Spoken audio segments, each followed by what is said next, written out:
La parole est à Madame Naïma Mouchou. Merci.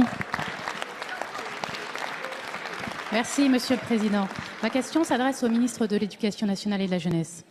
Monsieur le ministre, ce mardi 12 mars, à l'école Flammarion de la commune d'Aubonne, une scène presque banale. De l'agitation dans la cour parmi les élèves et Jean Willot, enseignant de 57 ans, en charge d'une classe de CP, qui aurait saisi un élève par le bras pour le calmer. La suite est vertigineuse. La mère de l'enfant porte plainte pour violence aggravée et Jean Willot est convoqué par sa hiérarchie. Le vendredi 15 mars, 3 jours après la scène d'école, Jean Willot a mis fin à ses jours. Il expliquera dans une lettre adressée à sa famille n'avoir pas supporté d'être ainsi mis en cause. Permettez-moi d'adresser à tous ses proches mes sincères condoléances. Jean Willot était apprécié de tous, sa carrière était exemplaire. Le choc de sa disparition n'en est que plus fort. Dimanche dernier, près de 2000 personnes se sont réunies dans la commune pour lui rendre hommage. Elles ont défilé à l'occasion d'une émouvante marche blanche, munies de banderoles et de t-shirts griffés du même slogan « Plus jamais ça ». Plus jamais ça, on ne peut pas mieux résumer la conclusion d'un tel drame. Car comment en est-on arrivé là? Comment la calomnie et le poison de la défiance se sont-ils à ce point insinués entre les 3 piliers de l'école, enseignants, parents et enfants? On ne félicite pas un instituteur d'enseigner que 2 et 2 font 4. On le félicitera peut-être d'avoir choisi ce beau métier, écrivait Albert Camus dans La Peste. Je crois que la communauté enseignante a besoin de soutien dans le beau métier qu'elle exerce.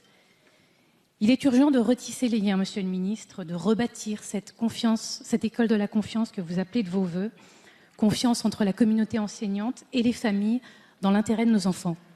Monsieur le Ministre, quelles mesures peuvent être prises pour mettre en place une aide aux enseignants et pour faire en sorte qu'un tel drame n'advienne plus jamais?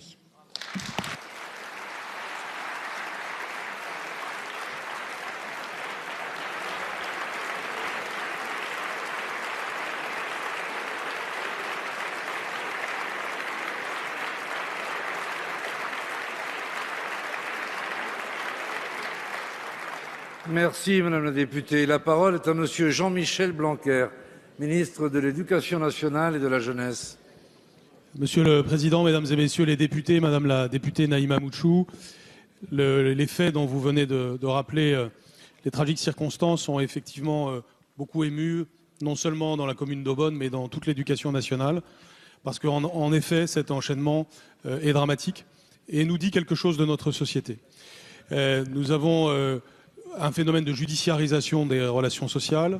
Nous avons aussi des phénomènes d'individualisme, de consumérisme vis-à-vis de l'école. Et tous ces phénomènes, qui ne sont d'ailleurs pas propres à la France, sont des phénomènes qui, tout simplement, troublent le fonctionnement normal de l'école, notamment lorsqu'on en vient à porter plainte de manière abusive ou pour régler le moindre différend. C'est pourquoi j'ai d'abord ordonné une enquête administrative, et j'attends évidemment la fin de cette enquête administrative pour pouvoir en dire plus. J'ai évidemment manifesté ma solidarité à la famille et à l'ensemble des collègues. L'équipe sur place de l'Éducation nationale a été présente depuis lors parce que l'émotion est encore vive et l'accompagnement est nécessaire. Et puis enfin, le directeur des ressources humaines et la rectrice de Versailles sont allés sur place à Aubonne de façon à se rendre compte avec l'ensemble de la communauté éducative de ce qui s'était passé et aussi des leçons que nous devons en tirer. Et au fond, c'est ce à quoi vous nous invitez, de voir comment est-ce qu'on peut éviter cela. Je dirais qu'il y a une réponse générale et une réponse particulière. La réponse générale, c'est l'esprit de l'école de la confiance. Et cet esprit, il nous relève de chacun d'entre nous. Et il est aussi très important pour notre pays.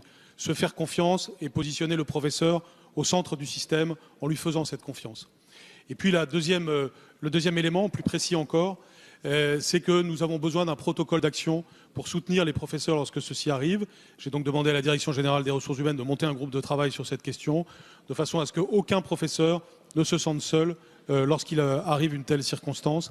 Et à mon tour, je voudrais exprimer mes condoléances à tous ceux qui étaient proches de Jean Willot, dont nous garderons le nom intact et nous baptiserons une salle Jean Willot. Je vous remercie.